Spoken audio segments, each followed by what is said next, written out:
তীব্র গরমে হাঁসফাঁস করছে পাকিস্তানের মানুষ। এতে পাল্লা দিয়ে বাড়ছে হিট স্ট্রোক, একই সঙ্গে দীর্ঘ হচ্ছে মৃত্যুর মিছিল। স্থানীয় গণমাধ্যম জানিয়েছে, দেশটিতে গেল ৬ দিনে প্রাণ হারিয়েছে ৫৫০র বেশি মানুষ। এর মধ্যে শুধু মঙ্গলবারই মারা গেছেন ১৪১ জন। সেই সঙ্গে হাসপাতালেও বাড়ছে রোগীর চাপ। করাচি সিভিল হাসপাতালের জরুরি বিভাগের প্রধান চিকিৎসক জানান, গেল রোববার থেকে বুধবারের মধ্যে হিট স্ট্রোকে আক্রান্ত হয়ে ২৬৭ জনকে ভর্তি করা হয়েছে। এর মধ্যে মারা গেছে ১২ জন। ভর্তি রোগীদের বেশিরভাগই ৬০ থেকে ৭০ বছর বয়সী। ২০ বছরের অনেকেও আক্রান্ত হয়েছে হিট স্ট্রোকে। প্রায় সবাই প্রাথমিকভাবে ডায়রিয়া, বমি ও জ্বরের উপসর্গ নিয়ে হাসপাতালে ভর্তি হয়েছেন।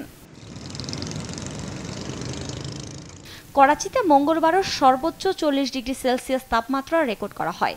তবে উচ্চ আর্দ্রতার কারণে ৪৯ ডিগ্রি সেলসিয়াসের মতো গরম অনুভূত হয়। এর মধ্যে দেশজুড়ে তীব্র হয়ে উঠেছে লোডশেডিং। গরম আর লোডশেডিংয়ে নাভিশ্বাস উঠছে জনজীবনে। পাকিস্তান জুড়ে ভয়াবহ তাপপ্রবাহের কারণ হিসেবে জলবায়ু পরিবর্তনের বিরূপ প্রভাবকেই দুষছেন বিশেষজ্ঞরা।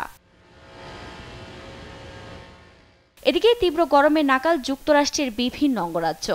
এর মধ্যে ওয়াশিংটনের সর্বোচ্চ তাপমাত্রা ৩৭ ডিগ্রি সেলসিয়াস রেকর্ড করা হয়েছে।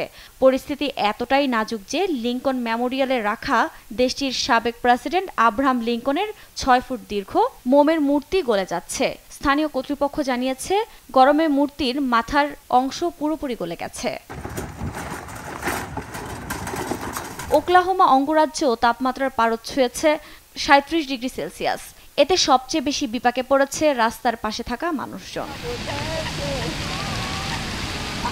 তীব্র গরমে নাকাল যুক্তরাজ্যের লন্ডনের বাসিন্দারা। এর মধ্যে তাপমাত্রা ছাড়িয়েছে ২৮ ডিগ্রি সেলসিয়াস। এ অবস্থায় শহর জুড়ে জারি করা হয়েছে হলুদ সতর্কতা।